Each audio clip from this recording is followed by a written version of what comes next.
Taking a look at the S&P 500 as we get ready to trade July week 3, so we're already into monthly OPEX this week, thanks to the fact that July 1st fell right on a Friday, so that made a whole week of June the first week of July, because option weeks are counted by the first Friday of every month. So we're already into monthly OPEX, and we're still going to have a couple of weeks of July to trade after this week. We've got CPI data coming up on Wednesday as well, and we've seen the market kind of artificially rally after the CPI data and then get slammed and sell off hard the next day or later on the same day that it was released.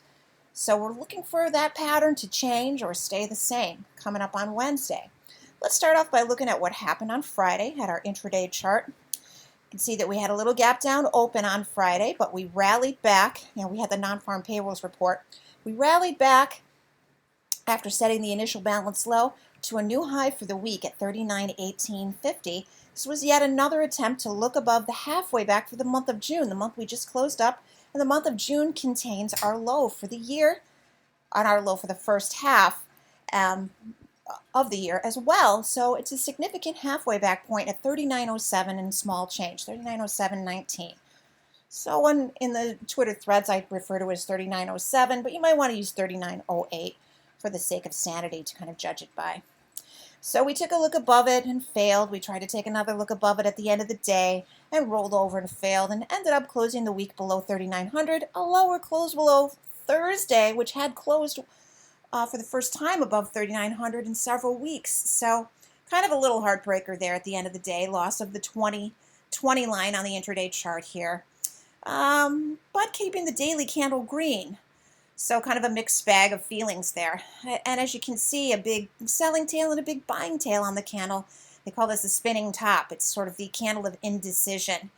Next with a lower close over the previous day, but a green candle. So we had 5 nice green days in a row, but this one definitely showed some profit taking in it, if you ask me.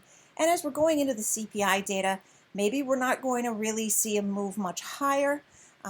Kind of sit sideways and wait on that CPI data on Wednesday. Maybe we get a reaction that takes us higher on Wednesday after the CPI data, and if that can stick and hold, then we have our 50-day simple moving average and a gap just ahead of us at 40.17, and of course all predicated on whether we can stick the landing and close a few times above 39.07 to 39.08, the June halfway back. Because if we can, then the target is getting back to the June high, all the way back here, set on the second trading day of June, all the way up here at 41.7751. And you can see our 100-day simple moving average is coming right in line with this, probably going to cross below it over the first couple of days of the week that we're about to go into. So that would also be a move above the 100-day simple moving average and stick the landing there. So that's quite a ride that we could have just to try and get back to the June high by way of taking out this halfway back point. So that settles that. What's to happen if we are going to kind of maybe see some profit taking ahead of the CPI data come Monday? And maybe this selling into the end of the day was the beginning of a move lower.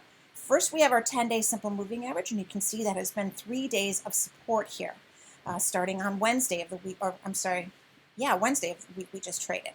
So we would have to see a break of the 10-day simple moving average by way of breaking below Friday's low, break the 10-day, and then get down to the 20-day simple moving average. And if the 20-day simple moving average cannot hold, then we are back here to this shelf of support that has been established for the new month, the new quarter, and the second half of the year, around 37.38. We set a low on June 30th at 37.38. That was the low for July week 1. And then we came back last week on our first trading day to open the new week at around 37.40, I think was the low, 37.42 was the low. We don't necessarily have to hold the low above 37.42, but we have to hold this 37.38. If we come down here and hold this one more time, that's going to show us some hardline support here. We're not going to be breaking below that area, and we're going to move back up off of that as support. If it does break, however, then we know that our June halfway back told us a story here, failing to close above it, Breaking below this support that has been established here is going to get us all the way back to the June low and the low for 2022 in the first half at 36.36. We could make a lot of money on this move down. We could make a lot of money on this move up, and we're right here in the middle of it. Sort of deciding factor is going to be this this 39.07 to 39.08 level. So that's the short story here. I don't mean as in being short, I mean just the short story given to you. The longer story given to you is this. If we can break out above our 50-day, we're also going to be breaking out of our bear fork. And our bear fork has pretty much been established since this failed high back in March. And if we can break out of this bear fork, getting back to the July high is one thing, but we're likely going to be targeting getting back to this March high. And that is really quite a ride. That would get us all the way back up here to 4,600, 46.37 and change. If we fail to break out of our bear fork, then we're going to be looking back towards the median line, and that just so happens to cross this 3,500 handle, where the major halfway back is our halfway back between the 2020 low set, after the COVID shutdown, and our all-time high set this year, 35.05 and change, and the median line of our bear fork crosses this level on July 22nd. We've talked about this a few times, and that date is coming up soon. It's a week from this Friday. So it's Friday of July week 4. So if we kind of crash and burn on the CPI data, fail to make it out of our bear fork, break our 20-day, and break our shelf of support here at 37.38. Is that 37.38 or is it 38.37? 37.38. And we make a new monthly low after the CPI data, as we've seen each month so far this year, then it looks like we're going to be looking towards this 3,500 handle that has been talked about since the beginning of the year. And the reason why this is a key level is because it is the halfway back point between our all-time high and the 2020 low. All right, so let's look a little deeper one more time. We've discussed this in videos past, but let's look at it one more time. What's going to happen if we were to break down below the 3,500 handle? If that's not enough to feed the beast, then we're going to look at the same exact chart but backed out to show us the COVID low. If we're going to break that halfway back point between our all-time high and the 2020 low, ultimately we're looking towards that 2020 low, but I don't think the market needs quite that big of a dip in order to get a big force of buying in here. I think what would make it happen would be maybe getting back to this 32.34 level. 32.34, when we look to the left here, you can see as we broke down to the March 2020 low and rallied back, we hit our heads on a ceiling here around 34 to 35, 32.34 to 35, and fell back, broke out of it, had a really nice rally, but then got smashed back here again, rallied again to a lower high, and got smashed back again, but held well above this level, and then took off to our all-time high over the course of the next year and a half or so. So this 32, 34 to 35 level or so has been danced with several times over the course of this sell-off that happened in 2020. So it would stand to reason that this would ultimately be the spot where the big buyers would come in, save this market, and turn this whole thing around. And that's if we break 3,500, and that's if we break below the shelf of support that's already been established for the year at 37.38. Okay? So that's that. Just wanted to cover that scheme one more time. Let's take a look at something. Back to the bullish talk here. We're taking a look at the daily chart of Apple, and I want you to see how Apple, in and of itself, has broken out over its 50-day simple moving average, and really looks like it's headed towards its 200-day and the top of its bear fork as well. It has closed 2 days, including the week we just ended, above its 50-day simple moving average. This is very bullish stuff underlying in the market. In order for the S&P 500 to come down and break its 37.38 level, we need to see Apple break below its low from that June 30th date as well at 133.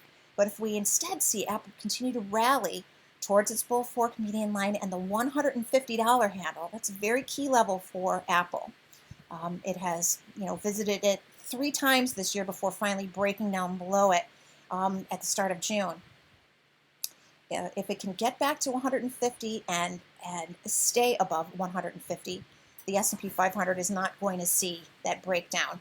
If it can get back to 150 before the S&P can back test 3738, we're not even going to see that level on the S&P.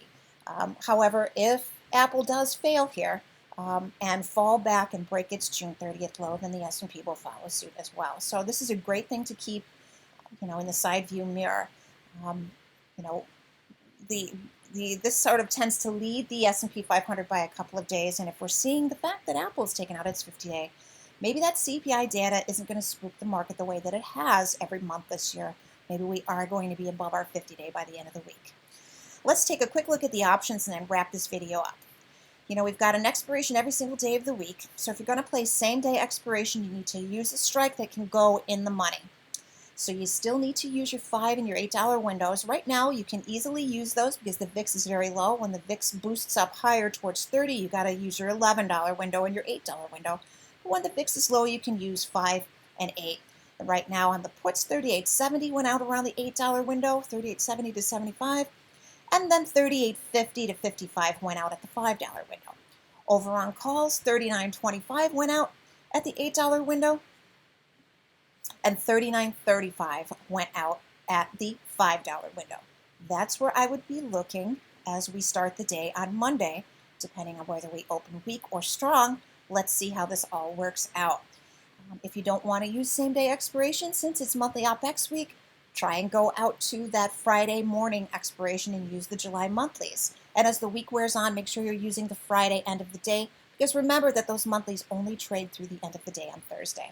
Okay, that's it. Hope this video helped you out. Enjoy this beautiful summer day. As always, good luck and good trading.